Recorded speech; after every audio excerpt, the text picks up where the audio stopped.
sobre mis heridas. Es el agua en el desierto y el calor en el invierno.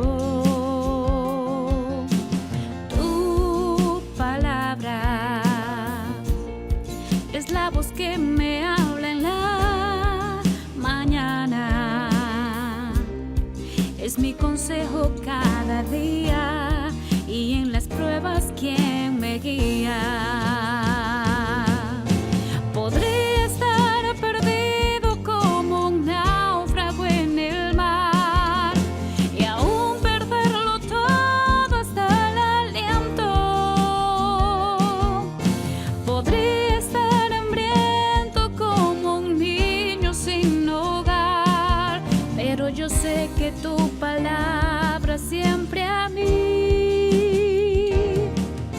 Podría estar perdido como un náufrago en el mar y aún perderlo todo hasta el aliento.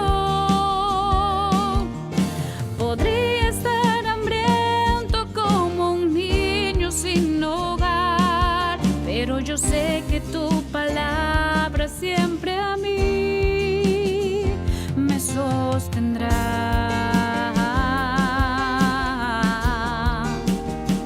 Me sostendrá,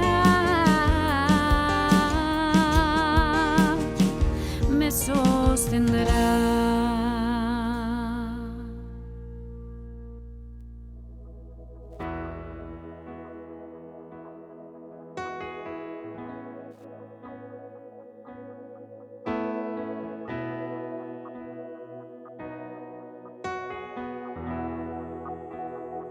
¿Qué tiene tu espíritu que cuando me toca me hace temblar?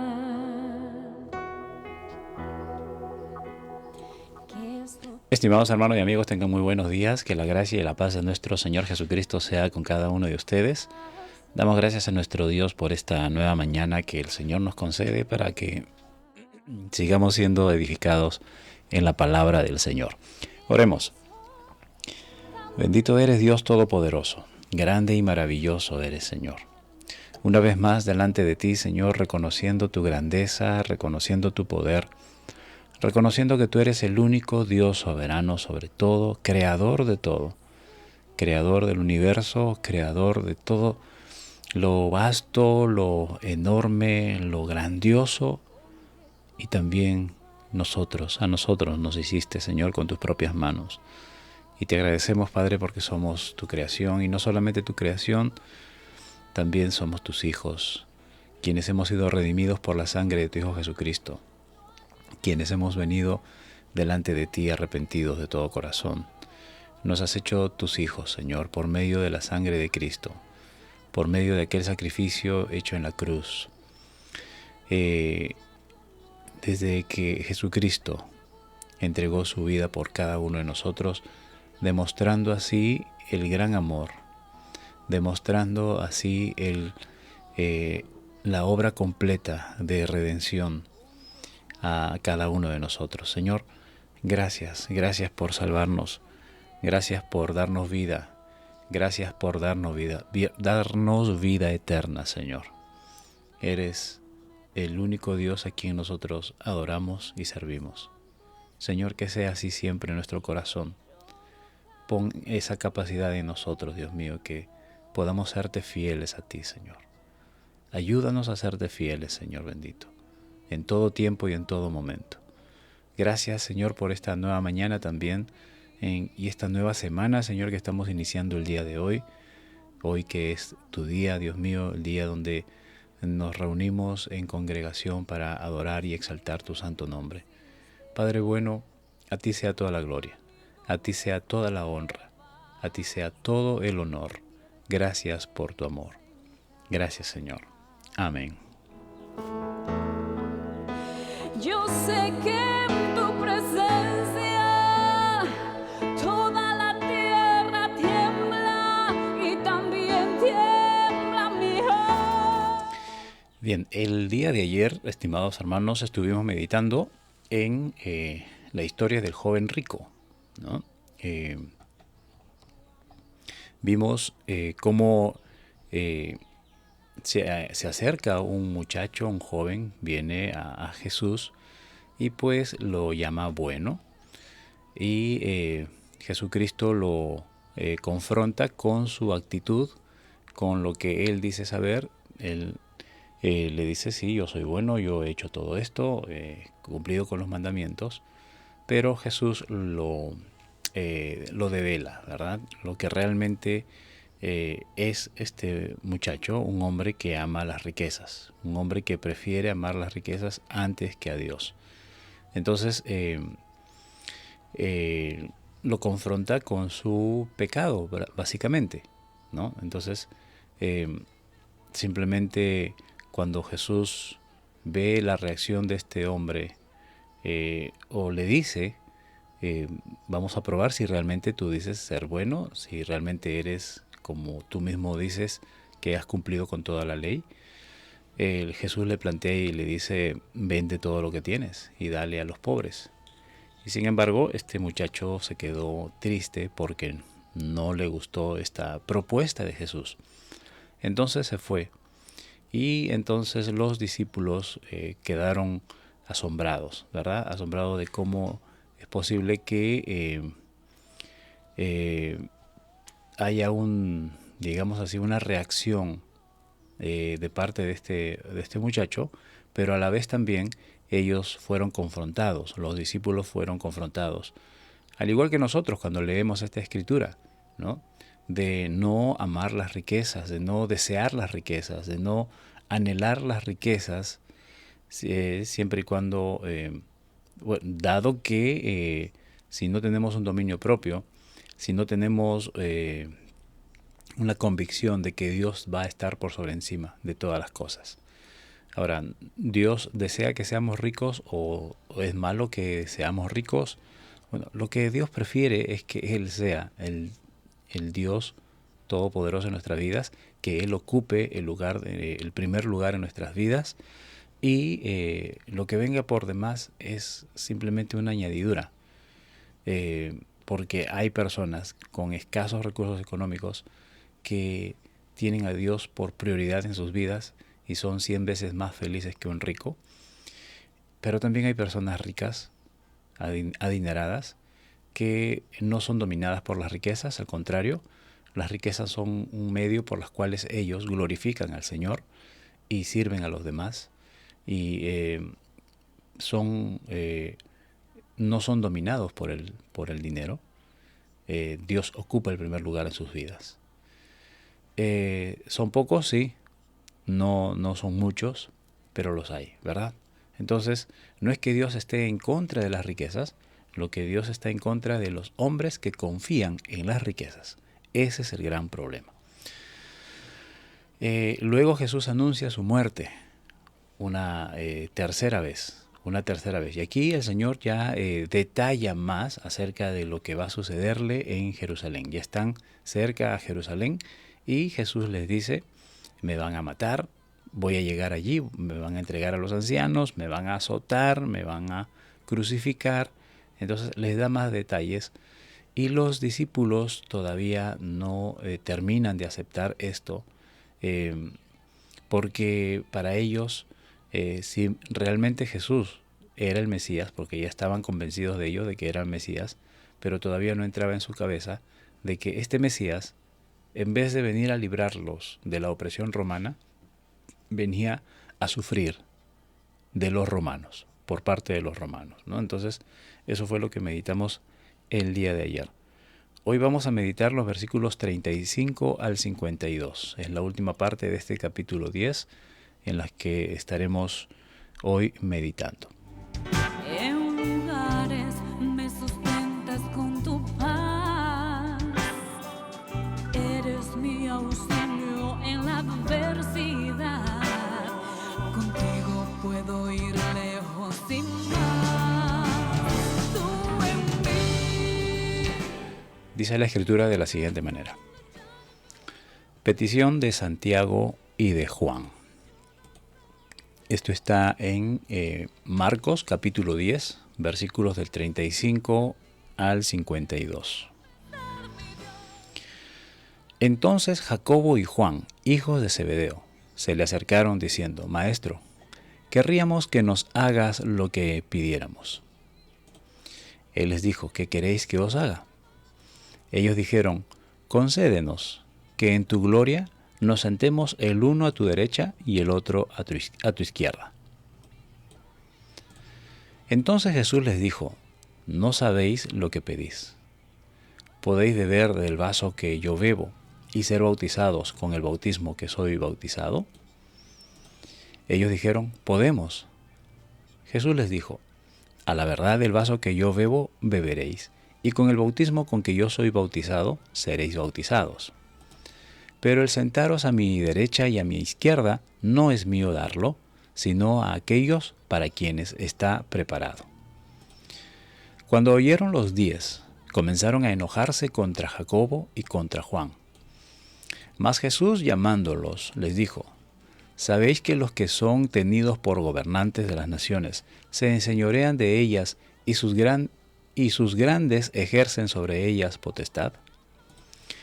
Pero no será así entre vosotros, sino que el que quiera hacerse grande entre vosotros será vuestro servidor.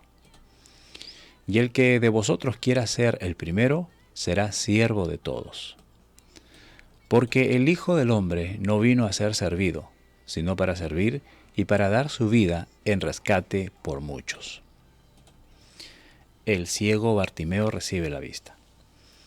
Entonces vinieron a Jericó, y al salir de Jericó, él y sus discípulos y una gran multitud, Bartimeo el ciego, hijo de Timeo, estaba sentado junto al camino mendigando. Oyendo que era Jesús Nazareno, comenzó a dar voces y a decir: Jesús, hijo de David, ten misericordia de mí. Y muchos le reprendían para que callase, pero él clamaba mucho más: Hijo de David, ten misericordia de mí. Entonces Jesús, deteniéndose, mandó llamarle, y llamaron al ciego diciéndole: ten confianza, levántate, te llama. Él entonces, arrojando su capa, se levantó y vino a Jesús. Y respondiendo Jesús le dijo: ¿qué quieres que te haga? Y el ciego le dijo: Maestro, que recobre la vista. Y Jesús le dijo: vete, tu fe te ha salvado. Y enseguida recobró la vista y seguía a Jesús en el camino. No hay que temer, elévame un sacrificio de alabanza, que yo estaré contigo. Sacrificio de gratitud. Meditamos en la palabra del Señor. Bien, estamos viendo cómo Jesús está ya rumbo a Jerusalén.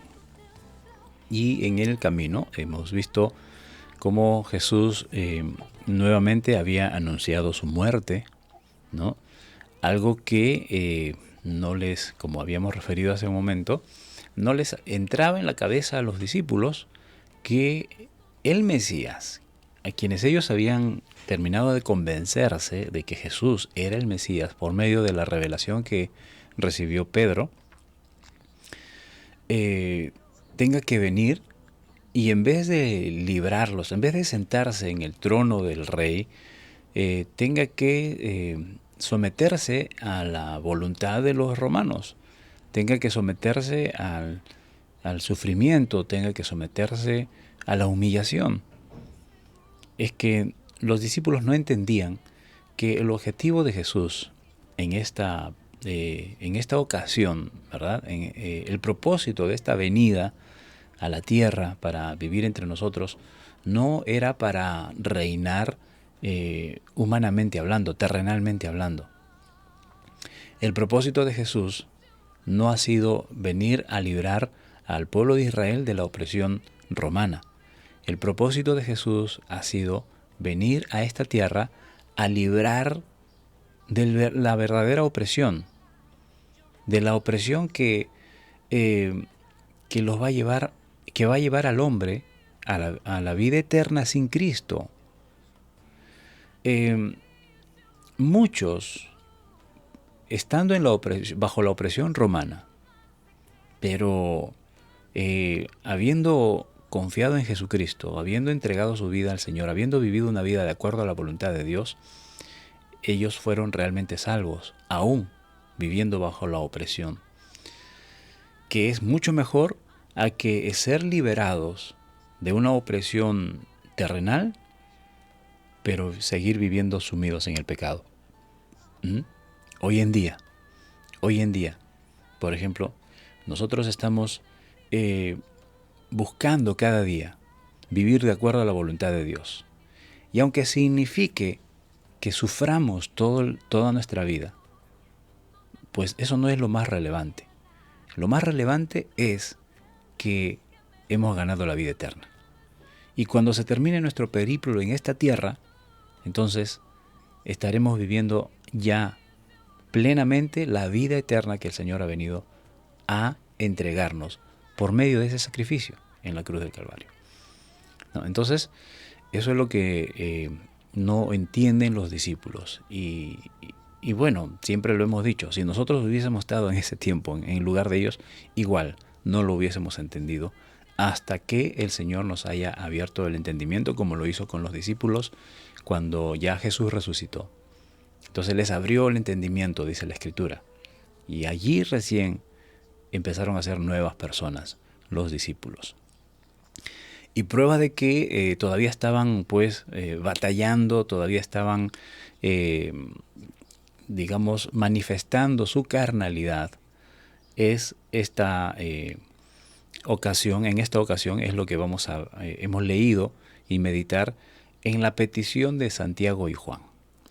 Aquí Marcos está omitiendo que quien hace la petición es la madre de Juan y Jacobo, o Santiago y Juan. Mateo lo refirió. Cuando leímos Mateo, él hace hincapié y da ese detalle, que es la madre de Santiago y Juan la que se acerca a Jesús a hacerle esta petición. Lógicamente, esta petición pudo haber partido de Juan y Jacobo, porque ellos son los que están escuchando constantemente las enseñanzas de Jesús. Ellos son los que están constantemente escuchando acerca del reino que Dios que Jesucristo ha venido a establecer en esta tierra. Y por lo tanto, pensando en ese reino, el egoísmo de sus corazones hace que ellos hagan esta petición. Ahora, ¿quiénes eran Juan y Jacobo?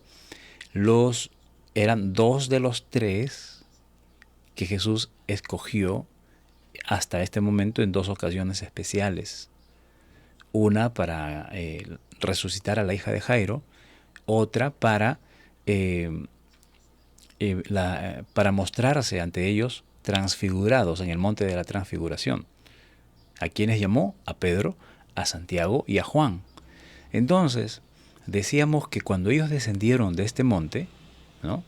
Descendían con Jesús después de haberlo visto a Jesús en todo el esplendor de su gloria, de tal manera que cuando encuentran ese cuadro de que los 9 discípulos que se quedaron abajo no pudieron echar fuera un demonio de un joven endemoniado, estos tres pues probablemente se sintieron los más consagrados, se sintieron los más importantes, se sintieron lo más, sobre encima de los otros 9. Y este párrafo que vamos a meditar nos dice eso, nos aclara eso, que el pensamiento de ellos es estar por encima de los demás.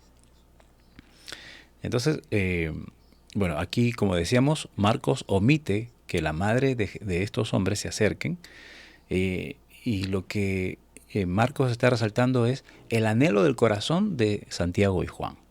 ¿Cuál era? Entonces Jacobo y Juan, Santiago y Juan, hijos de Zebedeo, se le acercaron a Jesús.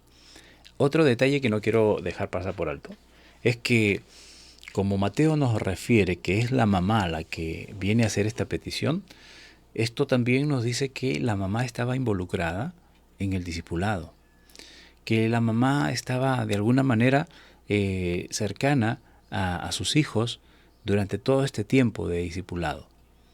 El padre probablemente también, ¿no? Probablemente también. Entonces, ¿cuál es la petición? Se le acercan a Jesús y le dicen, Maestro, querríamos que nos hagas un gran favor, ¿no? Nos hagas lo que te pedimos. Concédenos que en tu gloria nos sentemos, mi hermano a tu derecha y yo a tu izquierda, o viceversa. Quien haya sido el que pidió, bueno, no creo que haya escogido la derecha, no creo que haya escogido la izquierda. Escoge la derecha y deja que su hermano ocupe la izquierda, ¿no? Que fuera, Señor, mi hermano y yo queremos sentarnos, y yo a tu derecha y mi hermano a tu izquierda. Y el otro seguro le quedó mirando, era al revés. Bueno, son simplemente conjeturas mías, ¿no? Pero en síntesis, ellos dos querían sentarse el uno a la derecha y el otro a su izquierda. O sea, querían estar en el lugar de honor. Querían estar inmediatos a Jesús. Y por ende, ¿cuál era el pensamiento de ellos? De que los demás, si quieren acercarse a Jesús, ¿a quiénes van a encontrar primero al lado de Jesús? A estos dos, a Juan y Jacobo. Y esto es lo que ellos están pensando en sus cabezas. Y miren, y esto a raíz de que Jesús, pues ya les había advertido de que iba a venir a Jerusalén y iba a ser maltratado, iba a ser muerto. Sin embargo, ellos no están pensando en esto. No están pensando en el sufrimiento de Jesús. No están pensando en todo lo que va a venir. No, ellos están pensando en satisfacer sus sueños. Otra vez, los sueños. Voy a hacer un paréntesis. ¿Qué estás persiguiendo en la vida? Joven, adulto. ¿Estás persiguiendo tus sueños?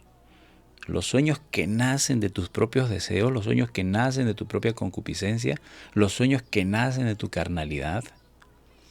¿O estás persiguiendo los sueños que Dios ha puesto en ti? Sería bueno que lo averigüemos. Sería bueno que le preguntemos, Señor, lo que yo anhelo, lo que yo deseo, yo quiero esto, pero ¿serán los anhelos que tú has puesto en mí? No caigamos en la trampa de decirle al Señor, Señor, este es mi deseo, pero si tú quieres que se haga, si no, no. Que se haga tu voluntad. Bueno, eso ya es una reacción. O sea, estamos diciéndole al Señor, reacciona de acuerdo a nuestra voluntad. Pero mejor sería, Señor, yo tengo sueños, yo tengo anhelos, yo quiero hacer esto. ¿Será de parte tuya? ¿Eres tú el que ha puesto esos anhelos en mí? ¿Eres tú el que has planificado eso para mí? Yo quiero hacer tu voluntad. Yo no quiero que me permitas hacer mi voluntad. Yo quiero que tú hagas tu voluntad en mí, absolutamente. ¿Verdad?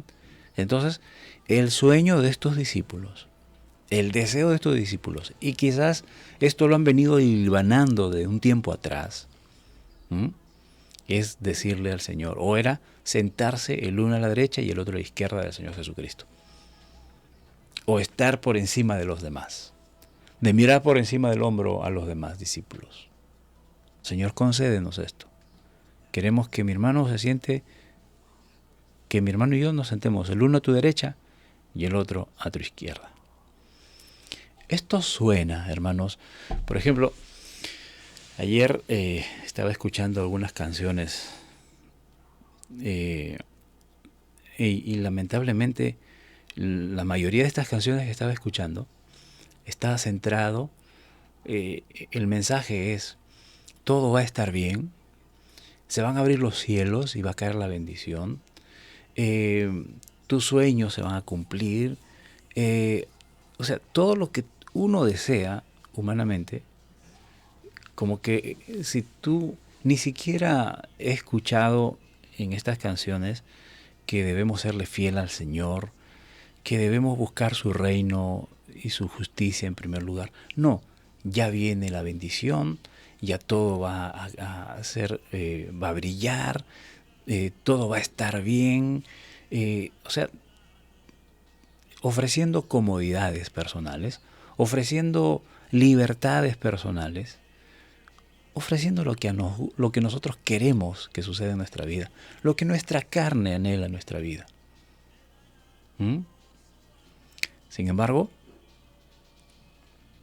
eso es lo que están buscando, eso es lo que lamentablemente está llenando los oídos de los cristianos hoy en día, por parte de líderes, por parte de pastores que se dejan influenciar por los deseos personales y no por lo que la palabra de Dios ha determinado.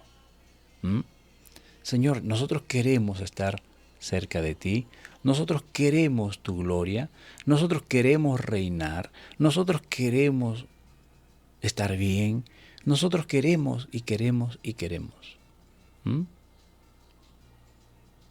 ¿Qué es lo que tú deseas? ¿Qué es lo que tú anhelas? El Señor te lo va a cumplir. El Señor te lo va a conceder. Hemos hecho de Jesús el Mesías que va a cumplir nuestros sueños. El Mesías, incluso que lo coaccionamos con nuestras declaraciones, ¿no? Se está enseñando y se viene enseñando desde ya hace varios años, ¿no? Tú tienes que declarar y tienes que decretar, y el Señor activa tu fe, y el Señor va a tener que hacer lo que tu fe determina. Tu fe va a mover la mano de Dios. O sea, que el Señor va a hacer lo que yo quiero. Él tiene que estar a mi disposición para que Él me cumpla lo que yo deseo. Eso es lo que enseña la Biblia. Eso es lo que aquí está diciendo estos discípulos. Señor, concédenos lo que nosotros queremos. Acá no están diciendo, Señor, ¿cuáles son tus planes para mi vida? Señor, ¿qué has determinado para mí? ¿Cuál es la misión que tú tú has planificado para mí? Me gustaría saberlo para poder hacerlo, para poder encaminarme en ello. Señor, muéstrame qué planes tienes para mí. No, ellos vienen aquí y le dicen, Señor, nosotros ya tenemos nuestros planes, nosotros ya tenemos nuestros anhelos, ya tenemos nuestros sueños. Concédenos, Señor, te lo suplicamos, ¿no? Con toda humildad, Señor, concédenos nuestros sueños. ¿Y cuál es la respuesta de Jesús? Cuando Jesús escucha a alguien decir, yo declaro que esto sea así, y lo declaramos, Señor, que esto va a ser así, y Señor, confiamos que por fe nosotros sabemos que esto va a suceder así. ¿Saben cuál es la respuesta del Señor? Versículo 38. Jesús les dijo, no saben lo que piden. No saben lo que dicen. Están ustedes ciegos. Hay un meme donde sale un cierto predicador conocido. Bueno, esto ya es una publicación de alguien que se le ocurrió hacer eso, pero lamentablemente este hombre hace y dice estas cosas, ¿no? Yo declaro sanidad para tu vida, yo declaro prosperidad para tu vida, yo declaro, y otra imagen de Jesús, oblígame. ¿No?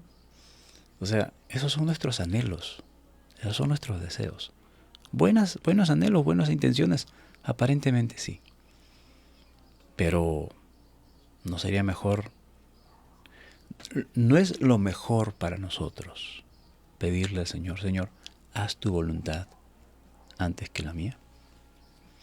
Si yo anhelo y deseo algo, lo mejor para alguien, por ejemplo, para interceder por alguien, cuando yo oro por alguien, lo mejor para él no sería, Señor, haz tu voluntad en él. ¿No sería lo mejor que pudiera desearle eso? Que el Señor haga su voluntad en él. Pues de eso se trata, hermanos. Y el Señor Jesucristo nos lo enseñó en la oración modelo. Padre nuestro que estás en los cielos, santificado sea tu nombre. Venga a nosotros tu reino. Hágase tu voluntad aquí en la tierra, así como en el cielo.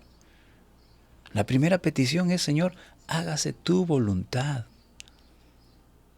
No es, Señor, concédeme mis sueños. Señor, concédeme mis deseos. Señor, concede mis planes, Padre. Pongo mis planes en tus manos, Señor, para que tú los bendigas. ¿No saben lo mejor sería?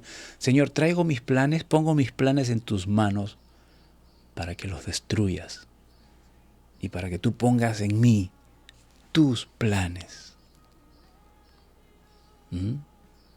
Y esto puede sonar muchas veces, o sea que yo ya no puedo anhelar nada. O sea que quien desea ser un ingeniero o quien desea ser profesional, ya no puede soñar en eso. Espérate, no estoy diciendo eso. No estoy diciendo eso. Lo que te estoy diciendo es que los anhelos que tú estás persiguiendo o que tú quieres perseguir, asegúrate que sean los planes que Dios ha puesto en tu vida. A muchos Dios ha puesto los planes que uno sea un ingeniero, que uno sea esto, pero que Dios lo ha determinado así. Que no es que ha nacido en tus propios deseos, que ya tú ha ido despertando en ti esos anhelos, esos planes, pero que han sido los planes que Dios ha puesto en tu vida. Y eso lo vemos claramente en José. ¿Acaso José soñó que iba a ser rey de Egipto? ¿Era su anhelo? ¿Era su deseo? Como muchas veces también se nos pone como ejemplo a José.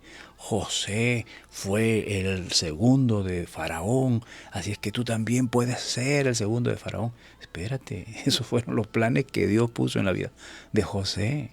¿Qué planes tiene Dios para mi vida? Eso es lo que yo quiero perseguir. Es lo que cada día le pregunto, Señor, ¿qué quieres que haga hoy? ¿Qué quieres que anhele hoy? Que sería distinto. Pero, Señor, concédenos lo que te pedimos. Que mi hermano se siente a mi derecha y yo a mi izquierda. Y Jesús le dice, no saben lo que piden. No saben lo que piden. Y aquí ahora les va a confrontar. ¿Podéis beber el vaso con que yo bebo o ser bautizados con el bautismo con que yo soy bautizado? Aquí Jesús está haciéndole una pregunta bastante profunda, las cuales ellos ni siquiera se percatan de lo que Jesús les está diciendo. Y ellos dicen así inmediatamente, sí, Señor, sí podemos. O sea, pensando que Jesús ya está listando la respuesta positiva para ellos, ¿verdad? Ellos dijeron, podemos, así inmediatamente, sí podemos. Y nuevamente, otra vez, una declaración de parte de ellos sin pensar, sin saber lo que están diciendo.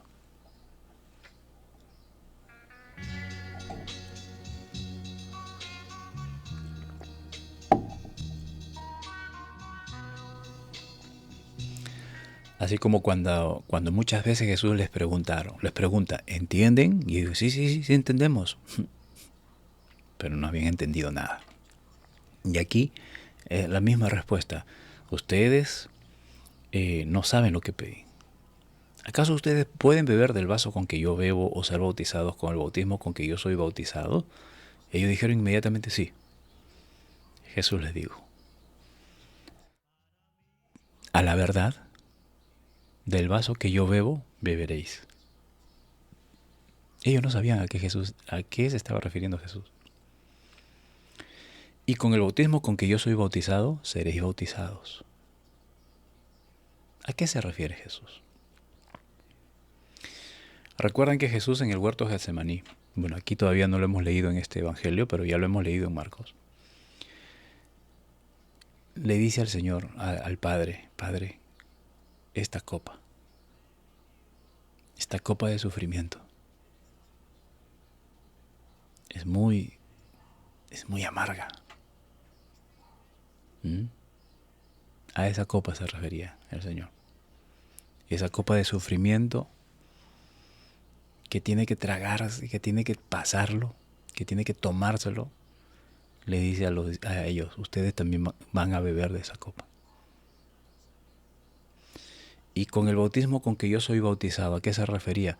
Que Jesús va a ser introducido a digamos así, al agua del sufrimiento, del padecimiento, de la muerte. Jesús va a ser muerto. Jesús va a ser atravesado. Y le dice, ustedes también van a pasar por lo mismo. Esos son los planes que yo tengo para ustedes, muchachos. ¿Se dan cuenta? No, ellos están pensando en grandeza. Bueno, Jesús le dice, sí, van a tener grandeza, pero antes de eso, tienen que pasar por esto. Hemos estudiado, hemos leído. Señor, ¿quién es el mayor entre nosotros? El que quiere ser grande. O sea, Jesús no está negando que vamos a llegar a ser grandes, que vamos a estar en un lugar especial. No lo está negando. Pero dice, el que quiere ser grande, primero tiene que someterse. Y acá le está diciendo a los dos que ustedes quieren sentarse en lugares especiales, ¿no?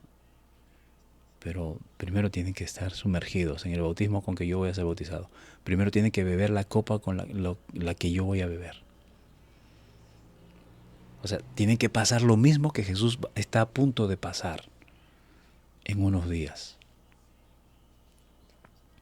Pero hay una cosa, y les dice, pero el sentaros a mi derecha y a mi izquierda no es mío darlo. Aquí Jesús está hablando en su postura de hombre, y que él conoce, que él sabe que el único que tiene la autoridad para hacer esto es el Padre. Él no está en mí darlo. Además, ya está preparado, ya está designado el lugar a cada uno. Dice, el sentaros a mi derecha y a mi izquierda no es mío darlo, sino a aquellos para quienes está preparado. O sea, ya hay un lugar para cada uno de ustedes. Entonces, esto definitivamente tiene que haber matado esa arrogancia en el corazón de estos dos hombres, ¿no? Tuvo que haberlos hecho pisar tierra, ¿sí? Y espero que haya sido así en ese momento, ¿no? Pero aquí surge otro problema, que no eran los únicos que tenían ese pensamiento, que tenían ese anhelo de estar sobre los demás. Los otros 10 también se enojaron. ¿Por qué? Dice la Escritura. Cuando lo oyeron los 10, comenzaron a enojarse contra Jacobo y contra Juan. Ahora, si lo aislamos del contexto aquí, podríamos entender que los discípulos comenzaron a recriminar, oye, qué mal, ¿cómo van a estar pensando estos así? No, si no se trata de eso, yo le doy la razón al Señor, ¿cómo van a pensar en eso? No, ellos tienen que someterse primero, ¿no? Algo así. Pero no era por eso. Se enojaron porque prácticamente los atrasaron. Seguro que Pedro, ya se adelantó, yo iba a pedirle eso al Señor. Y los otros también se enojaron por la petición que habían hecho estos dos hombres, dos hermanos, Juan y Jacobo. Mas Jesús llamándolos, y aquí va a poner las cosas en claro el Señor, los llama y les dice, ¿saben que los que son tenidos por gobernantes de las naciones se enseñorean de ellas? A ver, y lamentablemente, aquí en nuestro país estamos sufriendo las consecuencias de malos gobernadores que hemos tenido, ¿verdad? Malos gobernadores que han tomado decisiones en base a sus concupiscencias, en base a sus propios deseos. Y estamos sumidos en una crisis, ¿verdad? Que si bien es cierto, la situación, la coyuntura en la que estamos dando ha contribuido o mejor dicho, ha hecho manifiesto la podredumbre que ha habido y que hay aún en nuestras esferas de gobierno, ¿no? En nuestros gobernantes, lamentablemente. Y miren, aquí el Señor Jesucristo les dice: ¿sabéis que los que son tenidos por gobernadores de las naciones se enseñorean de ellas? Hermanos, esto no escapa a nadie. Esto no escapa a nadie. Todo gobernador, todo presidente, alcalde, toda autoridad que ha empezado su cargo, primero se ha tirado al barro pidiéndole al pueblo su voto. ¿No es cierto? Allí son los más humildes, son las personas más buenas de la tierra, cuando están candidateando y pidiendo el voto de la ciudadanía. Pero una vez sentados en la silla, llámese presidencial o de la alcaldía o municipal, una vez que están sentados allí, estos se dejaron engañar. Ya están en el poder y empiezan a enseñorearse. Y esto es lo que dice el Señor. Estos gobernantes de las naciones se enseñorean de ellas, y sus grandes ejercen sobre ellas potestad. O sea, estás puesto en un lugar alto, ahora ejerce potestad sobre todos. Pero el Señor dice que eso pase con ellos. Y esto va a seguir siendo así, pero con ellos. ¿Quiénes? Los que no tienen a Cristo, los que no tienen a Dios en sus vidas. Ellos van a tener siempre esa tendencia de querer enseñorearse por encima de los demás. Y eso mismo está pasando por cada uno de los 12, no solamente Juan y Jacobo. Ellos tuvieron la valentía de expresarlo. Los otros estaban aguantando. ¿Cuándo le digo? Ya lo voy a decir. Y ¡prum!, los atrasan. Pedro, Juan y Jacobo. Y se molestaron por eso. Pero el Señor les dice: entre ustedes no debe ser así. Que pase eso con ellos. Gente que no tiene a Dios en sus vidas, gente que no tiene a Cristo en sus corazones, gente que desprecia la palabra de Dios. Bueno, ellos en sus propios deseos, en sus propias concupiscencias, en sus propios criterios, en su propia sabiduría, en su propia prudencia, que sean así. Ellos van a ser así. Pero entre ustedes no será así. Y aquí Jesús está muy determinante. Y les dice, 43, pero no será así entre vosotros. ¿Cómo tiene que ser entre nosotros? El que quiera hacerse grande entre vosotros, que sea vuestro servidor primero. ¿Se dan cuenta? Jesús no está negando que vamos a llegar a ocupar cargos de consideración.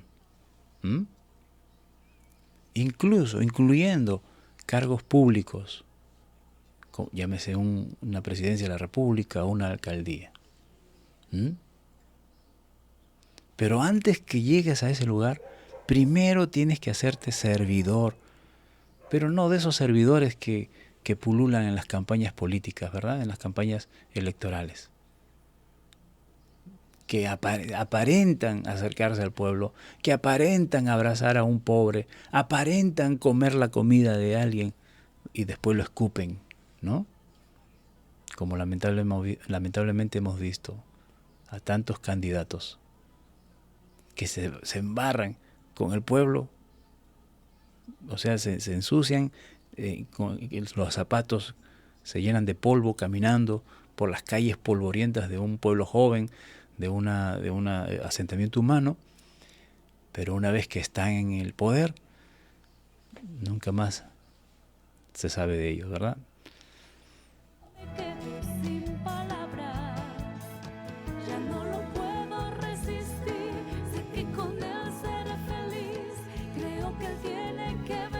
Que ellos lo hagan, pero entre ustedes no será así. Quiero avanzar. sino que el que quiera hacerse grande entre vosotros debe ser vuestro servidor. Y el que de vosotros quiera ser el primero será siervo de todos. ¿Mm? ¿Dónde está eso que tú eres cabeza de, cómo es? Punta de lanza. Eres cabeza y no cola. Sí, eso nos ha prometido el Señor. Pero antes de ello, no nos saltemos esto, hermanos. Primero tenemos que ser siervos. Y si es posible, toda nuestra vida seremos siervos. Y cuando el Señor determine, hará cambios en nuestras vidas. Pero, mientras tanto, tenemos que ser siervos.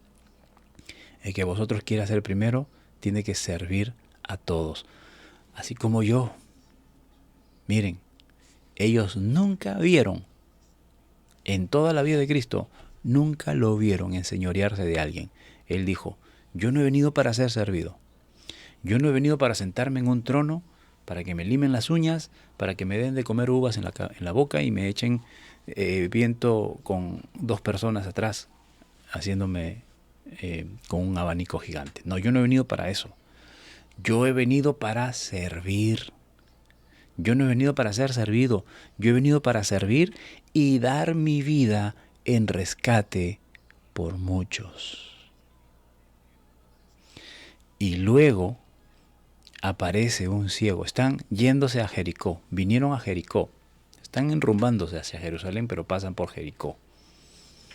Y al salir de Jericó, él y sus discípulos y una gran multitud que los seguían, había un hombre llamado Bartimeo el ciego. Bartimeo el ciego. Y ahora quiero que pongamos atención aquí. ¿Cómo Marcos describe a Bartimeo? No lo describe como de pronto un ciego se acercó a Jesús o comenzó a llamarlo, o se le presentó un paralítico, o trajeron a un hombre paralítico. No. Aquí está determinando Bartimeo el ciego. O sea que no era un ciego, sino era el ciego. Era una persona conocida, Bartimeo. Era una persona que incluso dice, hijo de Timeo. O sea, Marcos está describiendo a la persona con nombre y apellido. O sea, no era cualquier ciego. Probablemente este era el ciego más famoso de la historia. Probablemente era el ciego más prominente del lugar. Ahora, no es que sea un hombre principal. Era un mendigo, estaba mendigando, pero lo conocía todo el mundo.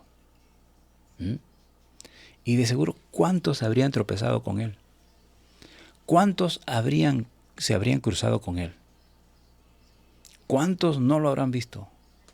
Era Bartimeo el ciego. Estaba junto al camino mendigando. Y él escucha que Jesús Nazareno se acercaba por allí. Y comenzó a dar voces diciendo, miren la teología de este hombre, Jesús, hijo de David, ten misericordia de mí. Un hombre que no veía, pero conocía muy bien el carácter de Cristo. En primer lugar, sabía claramente quién era Él y qué podía hacer. ¿Quién era Él? Lo dice, Jesús, hijo de David.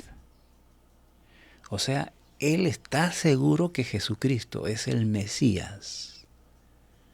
Y este Mesías que profetizan Isaías, aquel siervo sufriente.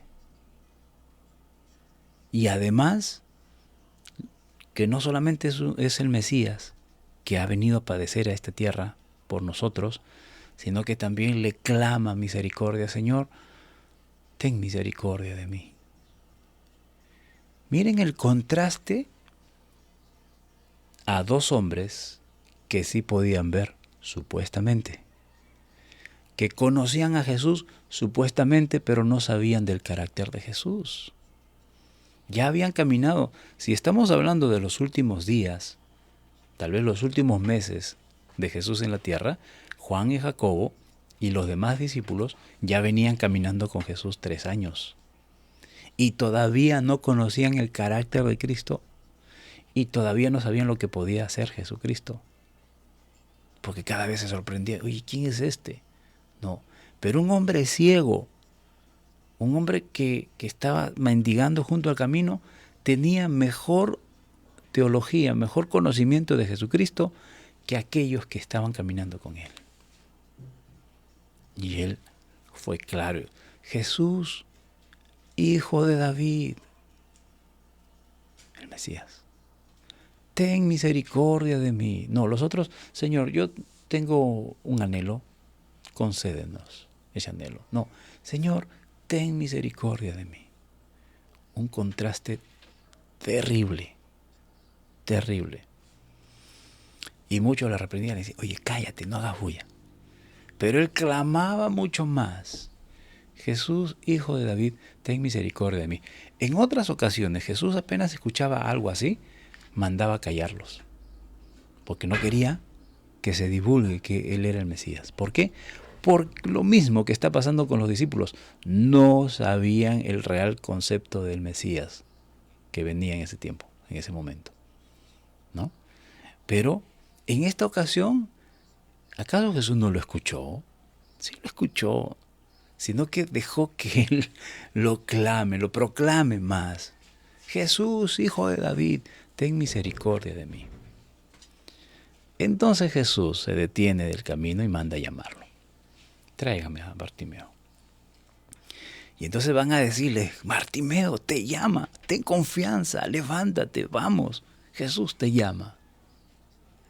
Y aquí hay algo bastante interesante, el versículo 50. Él entonces, arrojando su capa, se levantó y vino a Jesús. He leído y he escuchado muchos mensajes acerca de esto. Que dejó su capa, se despojó de todo el peso que traía encima, se despojó de todo ese pasado que lo aplastaba. Él era el ciego, Bartimeo. Esa era su fama, esa era su identificación. Así lo conocían a Bartimeo. Esa era su identidad. El ciego. ¿Quién es ese? ¿Quién es Bartimeo? El ciego, el que siempre se siente en el camino. El ciego. ¿Cuántos años estaría así Bartimeo? No lo sabemos. Pero bastó que escuche la voz de Jesús. Y empezó a clamarle. Y Jesús le dice, ven. Entonces, ese pasado queda atrás. Esa fama queda atrás. Esa identidad de ciego queda atrás. Se dice que a los ciegos les ponían esas capas como identificándolos. Tú eres un ciego, tú vas a vivir así toda tu vida. Ya no hay esperanza para ti. Era como ponerle esa identidad encima. Pero Bartimeo se despoja de esa identidad, se despoja de ese pasado y va al encuentro de Jesús. Entonces, se levantó y vino a Jesús. Y Jesús le dice, ¿qué quieres que te haga? Espérese. Total, no se trata de que Jesús tiene que hacer su voluntad en el hombre. ¿Y por qué le preguntas qué quieres que te haga? Él responde y dice, el ciego le dice, Maestro, quiero recobrar la vista. Ahora, ¿por qué Jesús le pregunta qué quieres que te haga? Cuando se supone que Jesús tiene que ejercer su voluntad. Bueno, es necesario descubrir nuestro corazón ante Él. ¿Acaso Jesús no lo sabía? Sí lo sabía, pero Él está aquí dándonos una enseñanza. Jesucristo muchas veces va a provocarnos a que nosotros traigamos nuestros deseos ante Él para deshacerlos y que Él haga su voluntad en nosotros. Siempre el Señor ha tenido la iniciativa de iniciar nuestra redención en nosotros. Y siempre va a ser así. Muchas veces nosotros decimos, yo me arrepentí, yo vine a los pies del Señor, yo me convertí. No. El Señor provocó el arrepentimiento en nosotros. Él nos convirtió, Él nos trajo a Él, Él nos llamó primero. Si nosotros le amamos al Señor, es porque Él nos amó primero, dice la Escritura. Entonces le pregunta, ¿qué quieres que te haga? El ciego le dice, Señor, yo quiero recobrar la vista. Y Jesús le dice, vete, tu fe te ha salvado. Una vez más tratando con su salvación. Y enseguida recobró la vista y seguía a Jesús en el camino. ¿Se acuerdan en un ciego anterior? Que Jesús le escupe en la cara, en los ojos, y le pone las manos y le pregunta, ¿puedes ver algo? Y el ciego dice, no, Señor, veo, pero veo borroso. Y nuevamente Jesús le pone la mano y lo sana nuevamente. Ahora aquí la sanidad es instantánea, inmediata. ¿Y tiene que ver con los discípulos, así como el ciego anterior? Sí. Porque lo que va a pasar en adelante, hermanos, le va a abrir la vista a los discípulos, así como en este momento Bartimeo está recobrando la vista al instante. Pero la pregunta es, ¿qué quieres que haga el Señor con nosotros? ¿Qué queremos nosotros que haga el Señor con nosotros? ¿Cuál sería la mejor respuesta que podríamos darle al Señor? La que los discípulos dijeron, Señor, yo quiero que nos concedas esto. Estaban ciegos. Los discípulos estaban ciegos. ¿No hubiese sido mejor que Juan y Jacobo vengan a Jesús y le digan, así como Bartimeo, Señor, ábrenos la vista? Queremos ver. Queremos ver porque no vemos claro. Todavía vemos borroso. Tú eres el Mesías, pero dices que vas a sufrir. No entendemos, Señor. Haznos entender.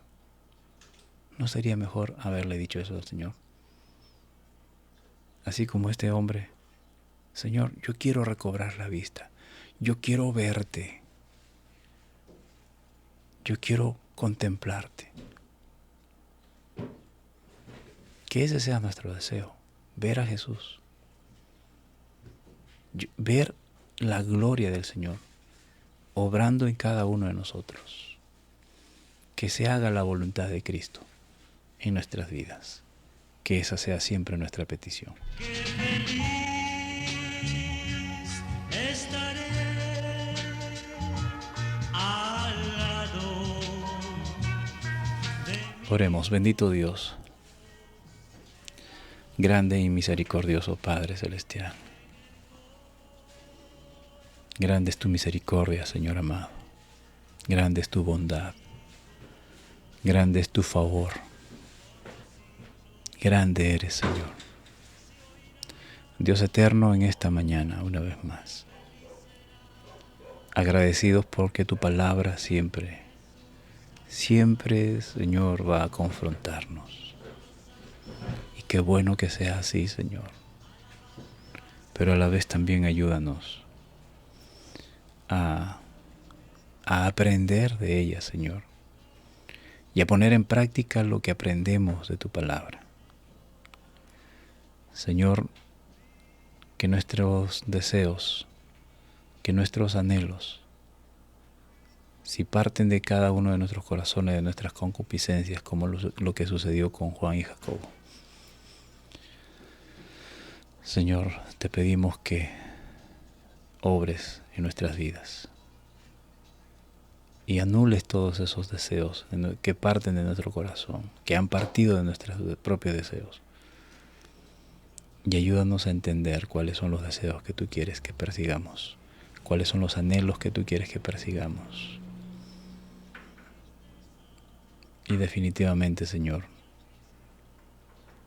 haz tu voluntad en nosotros. Haz tu voluntad en mí, Señor. Ten misericordia de mí, como dijo Bartimeo. Jesús, hijo de David. Señor, Él te conocía mucho mejor de lo que nosotros creemos conocerte y teniendo todos los sentidos. Oh, amado Dios, ayúdanos. Ayúdanos a conocerte cada día más y más. Ayúdanos a serte fieles cada día más y más, Señor. Gracias por tu misericordia. Gracias por tu bondad. Señor, a la vez también te pedimos por nuestros hermanos que están pasando diversas dificultades. Si tú lo estás permitiendo, Señor bendito, son planes en sus vidas. Es para beneficio de cada uno de ellos, Señor, como siempre lo ha sido. Todo trato con nosotros, toda intención, siempre ha sido lo mejor para nosotros, viniendo de ti. Los planes, los proyectos que vengan de ti, Señor, para nuestras vidas, siempre serán mejores. Y Dios amado, parte de todo este plan también es pasar por estas tribulaciones, pasar por estas pruebas. Señor, te pido que puedas fortalecer la fe de mis hermanos que están pasando por diversas pruebas. Tenemos hermanos que han sido intervenidos quirúrgicamente. Tenemos hermanos que tienen a sus hijos enfermos. Tenemos hermanos, Señor, que están pasando por diversas crisis, que están pasando por diversas pruebas, Señor.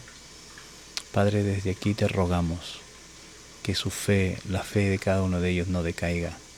Por el contrario, se mantengan confiados de que tú haces la buena obra en cada uno de nosotros. Y cuando tú haces la buena obra, Señor, no hay quien lo detenga. Tú eres fiel en completarla, Señor bendito.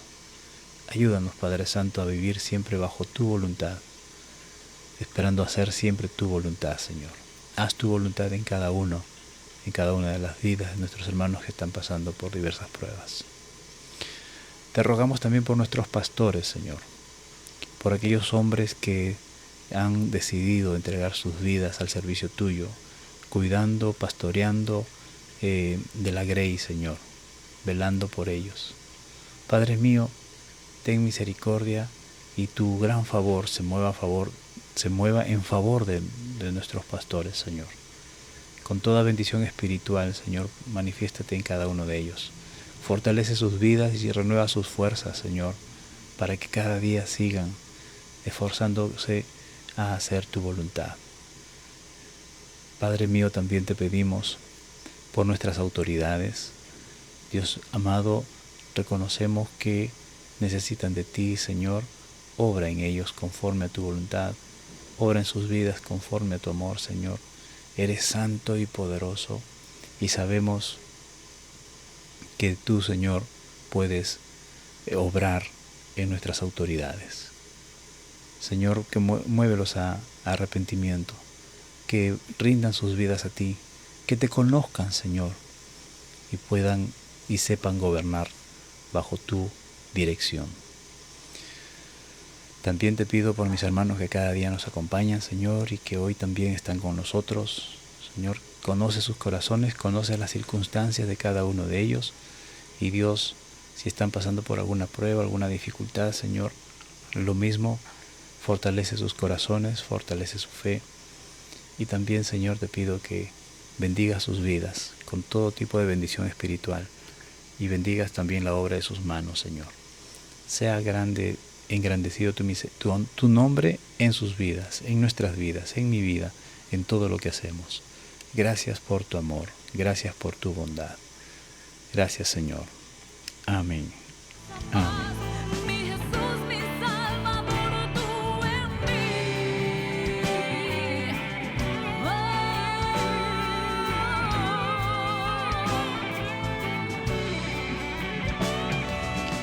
Gracias al Señor, estimados hermanos, y permítanme hacer mención a cada uno de nuestros hermanos que se han unido en esta mañana.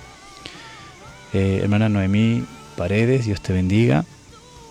Saler La Torre Santillán, Dios bendiga. Betty Berchelli, Dios bendiga, hermana. Sandra Vanessa, Dios te bendiga. Sandra, qué gusto, Dios te bendiga. María Electo, hermanita, Dios te bendiga. Genaro Chero, bendiciones, cuñado. Ana Jiménez Trujillo, Dios bendiga. Rosamil Saldarriaga, bendiciones. Y a todos nuestros hermanos que durante el día estén uniéndose a la transmisión. Hermanos, hoy es Día del Señor. Así es que nos preparamos para poder ir juntos a adorar al Señor en congregación. Así es que hagámoslo con todo entusiasmo, con toda alegría, porque se trata de estar en la casa del Señor. Bueno, somos nosotros el templo del Señor y nos reunimos en nuestros locales de adoración, en nuestros templos, para que podamos exaltar el nombre de nuestro Señor. Así es que alegrémonos y gocémonos, ¿verdad? Es un día de fiesta. Conmigo será hasta el día de mañana, si Dios lo permite, en nuestro horario de entre semana a las 6 de la mañana. Será hasta una próxima oportunidad. Bendiciones a cada uno de ustedes, estimados hermanos.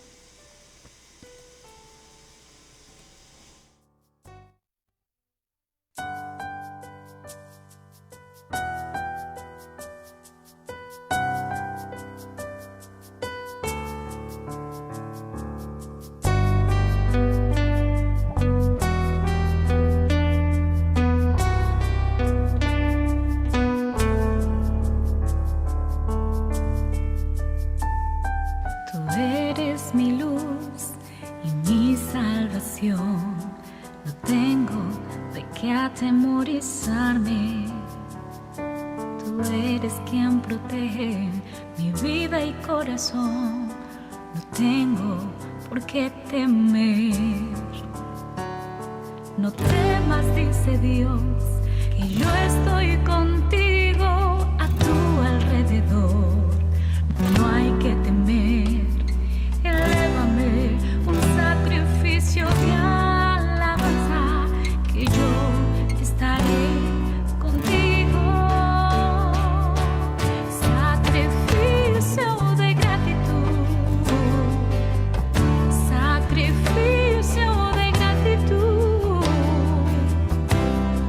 En tiempo de angustia, donde todo está en tiniebla, yo entro a tu templo que me da seguridad. Sacrificio de gratitud, sacrificio de gratitud. En mi lugar secreto, este es tu templo, yo cantaré alabanzas a tu honor. Enséñame, oh Dios, tu caminar, guíame en tu rectitud. Por tu bondad y tu fidelidad estás cerca de mí. Seguro que yo desmayaría si no hubiera visto tu gran bondad. Elevaré un sacrificio de alabanza, porque tú estás conmigo.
bendición.